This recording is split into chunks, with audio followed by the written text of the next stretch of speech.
ICR institute के नई सरकार बनने के बाद मैं पहली बार आप सबसे मिल रहा हूँ। जनता पार्टी की सरकार बनने के लिए उन्होंने पूरी तन मन धन के साथ सहयोग किया।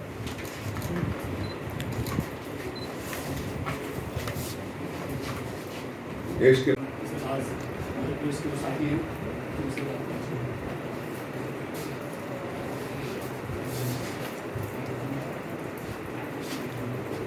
आपसे प्रेस वार्ता में करेंगे।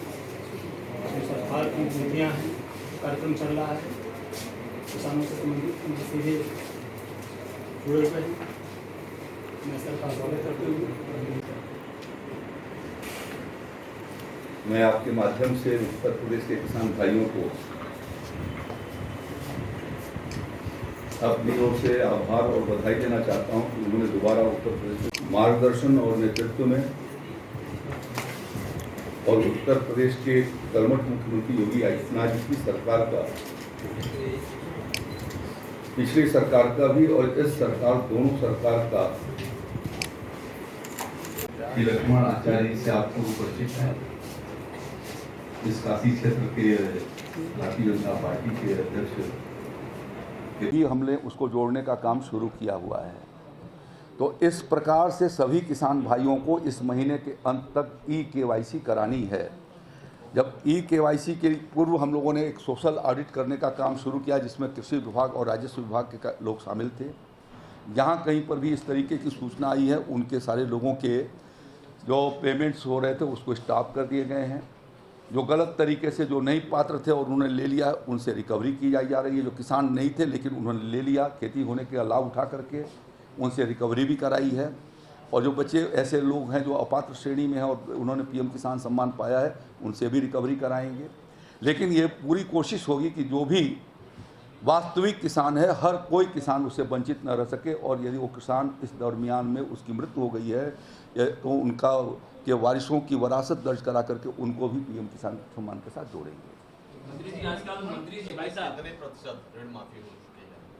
अगर किसानों की ऋण माफी की बात करें तो 2017 से अब तक 86 लाख किसानों के 36,000 करोड़ रुपए अब तक का योजना ही नहीं थी।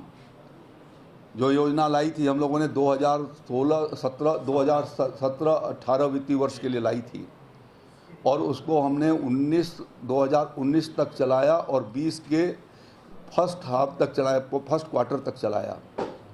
और उस योजना के भीतर 50 लाख से ज़्यादा किसानों के ऋण मोचन करने का काम हम लोगों ने किया है। जो KCC के भीतर मार्च 2016 के पहले जिन लोगों कर्जदार थे उन्हीं के कर्जे के माफ़ी का फैसला हमारी सरकार ने किया था और उस 1 लाख रुपए तक की सीमा का उसको हम लोगों ने ठीक प्रकार से विधिवत अंजाम दिया है। उपयोग भी कर रहे हैं, जो क्राइटेरिया में भी नहीं आते वो भी ले रहे हैं किसान सम्मान निधि।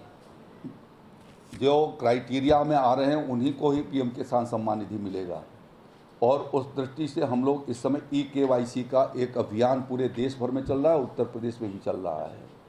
उत्तर प्रदेश में लगभग 1 करोड़ 70 लाख किसानों को 2 करोड़ 60 लाख किसान जो है वो PM किसान सम्मान निधि को आ रहे हैं उत्तर प्रदेश के भीतर। अच्छा, जो अब तक ले चुके वो बता रहा हूँ, अब अपने प्रश्न का पूरा उत्तर सुनिए फिर तो, और बीच में बोलेंगे तो इधर से उधर डाइवर्जन करेंगे आप। नहीं, हमें लगा खत्म। सर अयोध्या में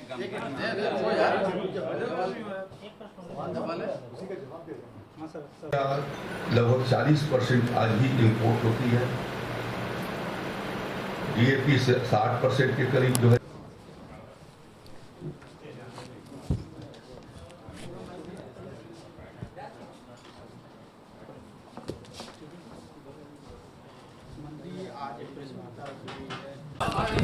मंत्री जी, बस एक आखिरी सवाल। आजकल मंत्री जी को लेकर कोर्ट बड़ा सख्त अख्तियार कर रहा है, कोर्ट FIR भी करा रही है, कोर्ट बोली कि गिरफ्तार करके उनको मेरे सामने पेश करिए। कल जैसा राकेश सचान की और आज आपके अयोध्या में सिटिंग मेयर पे सर जमीन आवंटन में धोखाधड़ी का आरोप लगा है। बकायदा सरकारी विभाग नगर निगम ने और वहाँ के Ayodhya ADA Ayodhya development authority ने मैंने आपको बताया कि मुझे उसके बारे में जानकारी नहीं है। अच्छा सर, ये वाला जानकारी होगा कोर्ट वाला ना? क्या राकेश सजान वाला ये न्यायपालिका का हमारे भारतीय लोकतंत्र के भीतर कितना सम्मान है कि एक मंत्री भी वारंट के भीतर बुलाया जा सकता है, यह हमारे लोकतंत्र की मजबूती है। यह अमृत महोत्सव वर्ष में आदरणीय प्रधानमंत्री मोदी जी के नेतृत्व में लोकतंत्र हमारा कितना पुष्ट हो रहा है, परिपक्व हो रहा है, यह उसका प्रमाण है। सर, कोर्ट से फाइल लेके जाना भी फाइल लेके सम्मान जाना है। क्या, ये कहाँ तक सच्चाई है? कोर्ट से सर कोर्ट से फाइल लेके जाना भी सम्मान है। मंत्री जी, कोर्ट से भाग जाना सच्चाई। किसान कल्याणकारी कार्यक्रमों को जो हमने लोगों के बीच में पहुंचाया है, आदरणीय प्रधानमंत्री नरेंद्र मोदी जी की सरकार के द्वारा जो योजनाएं चलाई गई हैं, उन योजनाओं को उत्तर प्रदेश सरकार किस तरीके से किसानों के बीच में पहुंचाने का काम कर रही है, उसका विवरण हमने आपके सामने रखा है। आज उत्तर प्रदेश में 2,60,00,000 से ज़्यादा किसानों को पीएम किसान सम्मान निधि का पैसा उनके खातों में पहुंच रहा है। 11 किस्त मिलाकर के 48,500 करोड़ रुपए से अधिक की धनराशि उनके खातों में सीधे भेजी गई है। इसी प्रकार से हम राज्य के भीतर शहरी विकास के कारण घटती हुई जमीन, खेती योग्य जमीन को देखते हुए योगी आदित्यनाथ जी की सरकार ने राज्य के भीतर इस बात का फैसला किया है कि हम 2,10,000 हेक्टेयर के करीब खेती बंजर पड़ती और ऊसर का सुधार करके खेती योग्य बनाएंगे और उसके लिए 610 करोड़ रुपए की स्वीकृति प्रदान की है, जिससे कि इस योजनाओं को हम ज़मीन पर कारगर उतार करके बंजर ऊसर पड़ती को खेती योग्य बना सकें। बुंदेलखंड के सभी 7 जनपदों को प्राकृतिक खेती के हब के रूप में राज्य सरकार ने अपनी ओर से स्वीकार किया है, जिसमें बुंदेलखंड के सभी 7 जनपद के 47 विकास खंडों में 42,500 हेक्टेयर के भीतर हम लोग जो है रसायन मुक्त खेती, जहर मुक्त खेती का कार्यक्रम चलाएंगे, गो आधारित खेती का कार्यक्रम चलेगा और जिससे बुंदेलखंड को प्राकृतिक उत्पादों के हब के रूप में जो है वो हम स्थापित कर सकेंगे। आधारभूत संरचना को बढ़ाए जाने की दृष्टि से वाराणसी के भीतर एक मैंगो वेजिटेबल पैक हाउस लगभग 13.5 करोड़ रुपए से यहाँ पर मंडी समिति के भीतर बनाई जा रही है, जिसका लगभग 40% काम पूरा हो चुका है। आज मैं उसका निरीक्षण करने वाला हूँ। कृषि विज्ञान केंद्र वाराणसी को भी अपग्रेड किए जाने की दृष्टि से 2,80,00,000 रुपए की धनराशि हमने स्वीकृत किया था, जिसका काम पूरा हो चुका है।